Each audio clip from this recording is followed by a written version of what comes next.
Kresna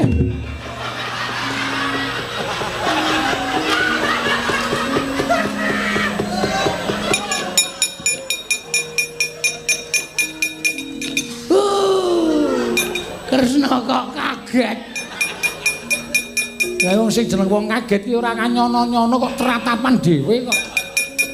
Niki sing dadi Bagong. Oh, iki to. Inggih sinuwun. Ya ngene kok.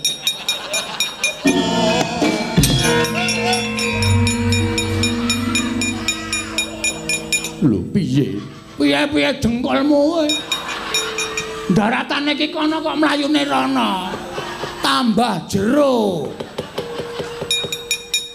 Rumangsa ulun kok ming menungsa kaya ngene kok. Mula kita madhep rono, nggih. Wis tata-tata, sampun pukulun. Ulun nuncalke. Kita kuwi rung tak paringi jeneng. Oh iya. Lho kok merangkul dewa.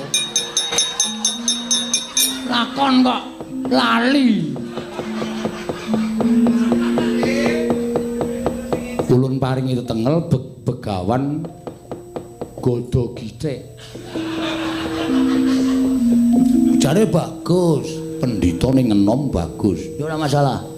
Wong iki sajake rada edan dengkulmu mlocot lho.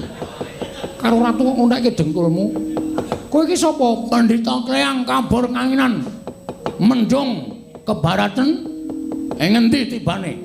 Ya kuno ing paman dunungku. Sapa jenengmu? Takon marang kita. Lho. Aku iki takon karo kowe. Oh iya nek lali aku wis ora dewa niki.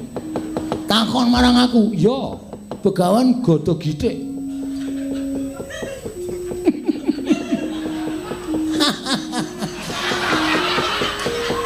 Melu guyu. Ayo ben gayeng. Godo Githik dasar ora nyata. Janaka wonten paring adhawu. Ana pendhita tuwa jenenge Godo Githik. Kowe ora takon sapa jenenge adiku iki? Ora suti. Ngopo takon? Ora tepung karo sing nang mburimu kuwi. Iki adikmu sakaremu, kakakmu sakaremu apa peduliku?